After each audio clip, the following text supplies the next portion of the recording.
Olá, estudantes de contabilidade da UFPE, modalidade EAD. Eu sou o professor Carlos Antônio Soares de Andrade, a disciplina Economia 1. Tenho aqui algumas observações. Como houve alguns probleminhas na matrícula nesse início de período, a coordenação orientou a que a avaliação fosse realizada de forma distribuída. Vocês não teriam condições de fazer a avaliação no dia 8 de maio. Então vamos começar a nossa conversa falando sobre isso, né? As avaliações serão feitas de forma distribuída. Já coloquei no ambiente virtual certas tarefas que alguns já começaram a responder, e coloquei também um livro que segue a estrutura de aulas do curso, né? Achei interessante que tem estrutura de aula, cada capítulo, e vai servir de orientação para o nosso trabalho. Ele não é toda a matéria do nosso trabalho. Está aqui na semana 1, livro base do curso. É um livro interessante que ele tem alguns links que estão quebrados, né? Porque ele é um livro um pouquinho antigo. Mas esse material será complementado com outros que eu vou colocar e fornecer para vocês, tá? Para ilustrar mais a matéria. Vamos começar aqui com o assunto da economia, o objeto da economia. Economia, nas definições de manuais e livros de instrução, se restringe muito à questão da administração dos recursos escassos, né? Os humanos, né, os seres humanos, nós temos necessidades limitadas, mas os recursos são escassos para atender todas as necessidades. Daí a economia seria a ciência que estuda essa resolução, esse problema, né? Como resolver esse problema. Mas existem outras acepções que nós vamos ver ao longo do curso. A ciência econômica é uma coisa muito mais ampla e mais profunda do que isso, né? Aliás, a economia não é uma matéria fácil. Achei aqui uma citação do grande estadista britânico Winston Churchill, que ele se dizia entendedor de muita coisa, e disse que conseguia entender praticamente tudo, mas que não havia meio de compreender a economia.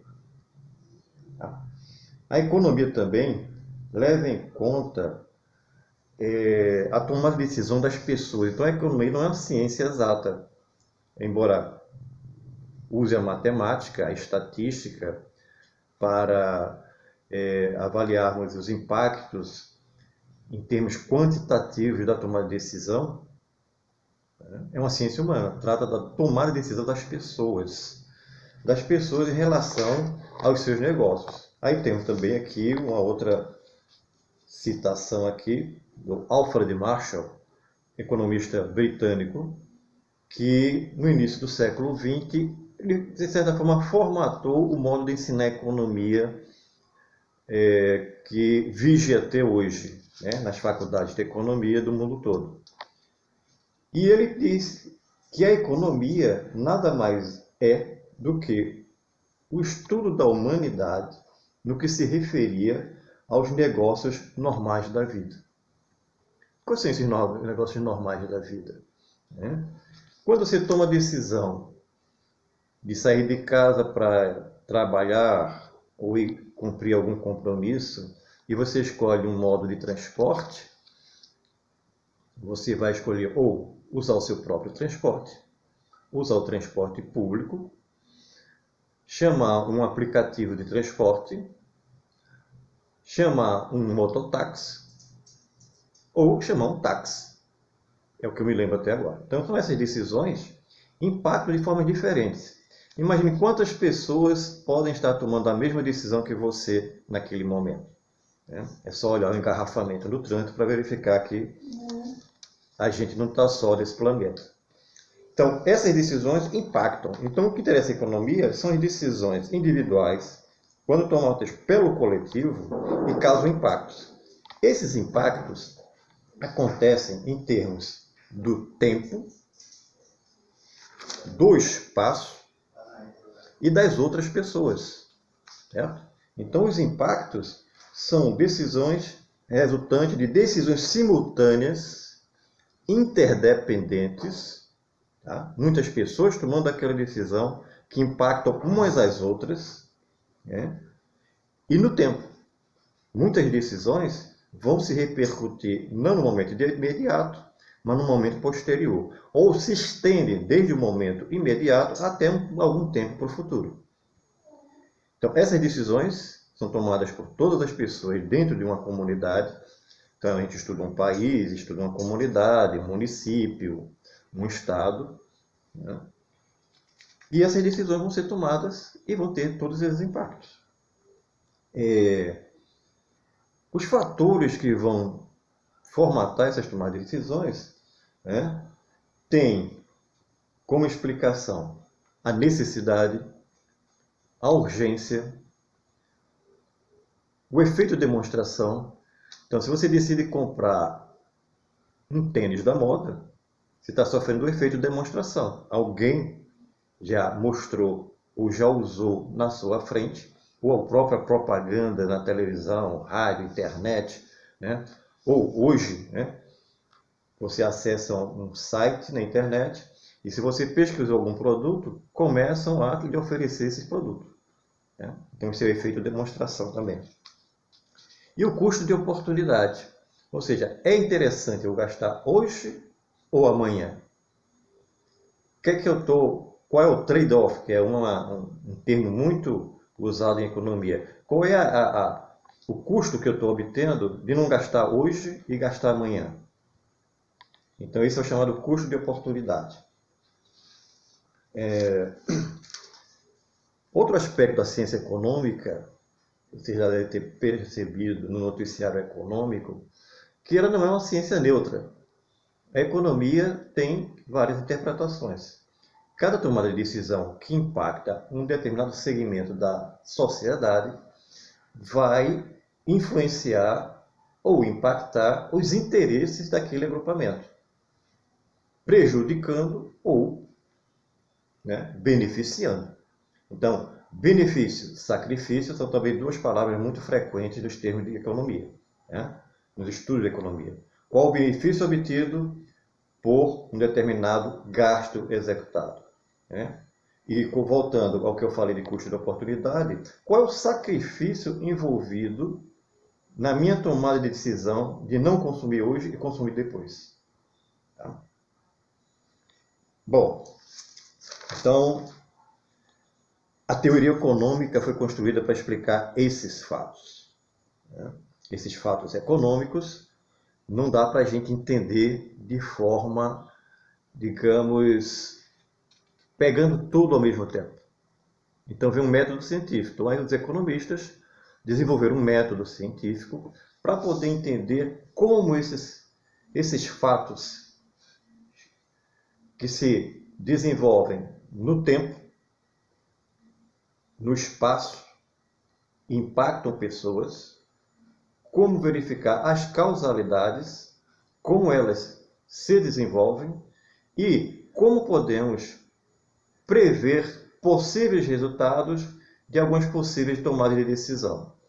Então aí a gente vai precisar de entender a história, certo? Qual foi a história daquela comunidade em termos de produção de riqueza, como ela é distribuída, como é a organização social, aí vem a sociologia.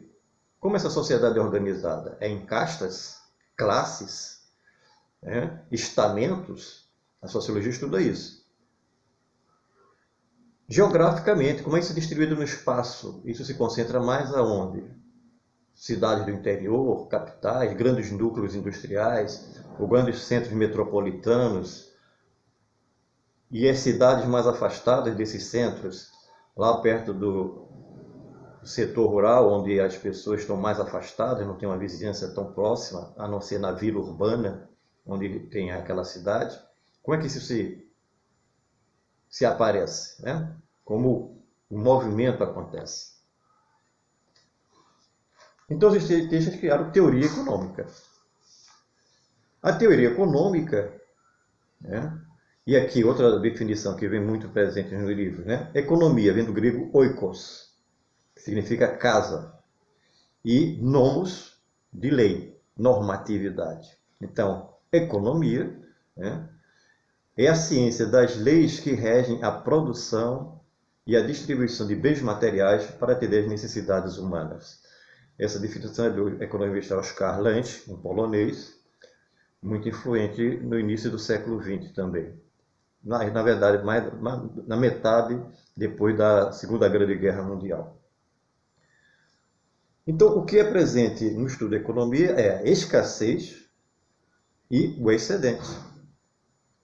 Na verdade, o início da ciência econômica foi através do surgimento do excedente econômico. O que traz atenção, o que chama a atenção é a produção de riqueza que vai se constituindo através dos modos de produção da economia. Temos a antiguidade, temos o modelo medieval, se vocês lembrarem daqueles filmes de Rei Arthur e o Cavaleiro da Tábua Redonda, né? O Nome da Rosa, que acontece na Idade Média. Então, todo aquele ambiente em que existiam os servos e os vassalos, naquela sistema monárquico, né? Da antiguidade, a época medieval, e depois vem o sistema capitalista. Então, as pessoas estão classificadas em capitalistas e trabalhadores. Essa é a organização social do capitalismo. Tá? No sistema medieval, tínhamos os servos, vassalos e senhores. Na antiguidade, tinha basicamente uma organização primitiva. Tinha os escravos e tinham também os senhores, como na Grécia Antiga. Essas formas econômicas evoluem historicamente. A última que nós temos, nós vivemos nela no sistema capitalista, e a característica do sistema capitalista é a enorme produção de riqueza. O volume de riqueza gerado pelo sistema capitalista é enorme. Mas é um problema. Como é que ela é distribuída? Que ao mesmo tempo, na produção da riqueza enorme do sistema capitalista, lado ao grande volume de riqueza, temos uma enorme quantidade de pessoas na pobreza. Pobreza e miséria. Já retratado em alguns romances famosos, né? Um autor americano chamado Charles Dickens, lá do século XIX, o ambiente em que ele retratava as suas histórias mostrava a persistência da pobreza. Na Inglaterra também. Friedrich Engels escreveu sobre a situação da classe operária na Inglaterra. Situação paupérrima. No início da Revolução Industrial, também era assim. Então, o grande problema da economia capitalista é a produção da riqueza e como ela se distribui. Essa é a grande problemática. Claro que a gente vai estender para outros problemas, aquelas perguntas clássicas da economia, que tem no livro que eu coloquei para vocês lerem aí como principal elemento de orientação no nosso roteiro de estudo. O fundador da economia como ciência é o autor desse livro aqui, né? Adam Smith. Me perdoe, eu estou saindo mexer na coisa aqui ainda não, mas se tiver ao contrário, depois eu passo para vocês. Para mim aqui eu estou vendo que está inverso a capa do livro. Também estou aprendendo essa questão agora de fazer videoaula.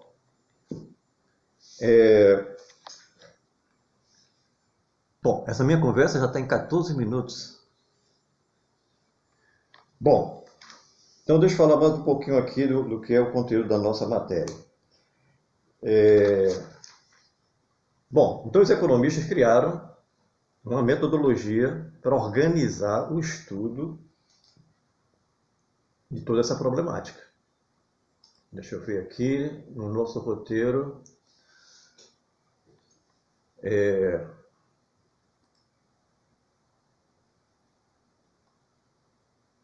Deixa eu dar um pausezinho aqui, gente. Eu parei aqui um pouco o vídeo para procurar aqui o roteiro. Mas aqui, como eu estava continuando. Os sistemas econômicos, esse que eu falei agora para vocês, além disso, né, no século XX, o sistema capitalista, além do sistema capitalista, surgiu também o sistema socialista. Né? É uma proposição de forma superior de organização econômica, superando a propriedade privada. Não existiriam mais classes sociais. Mas isso vai ser assunto de uma outra conversa nossa. E os problemas econômicos fundamentais, aqueles que vocês vão encontrar aí no livro, o que e quanto produzir, como produzir e para quem produzir. Isso é a nossa teoria. Mas, deixa eu ver aqui a discussão sobre o fluxo real da economia.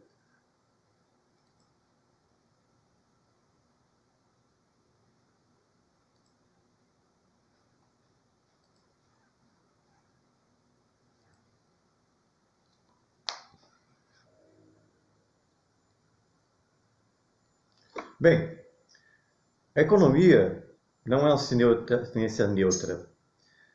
Então, podemos observar que vários economistas, comentadores de economia também, têm diferentes posições a respeito de vários temas.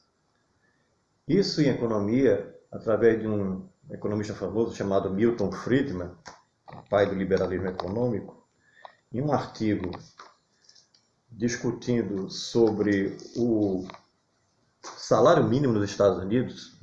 Então, o estabelecimento do salário mínimo no século XX levantou muitas questões e muitas opiniões acirradas sobre instaurar ou não lei de salário mínimo nos Estados Unidos.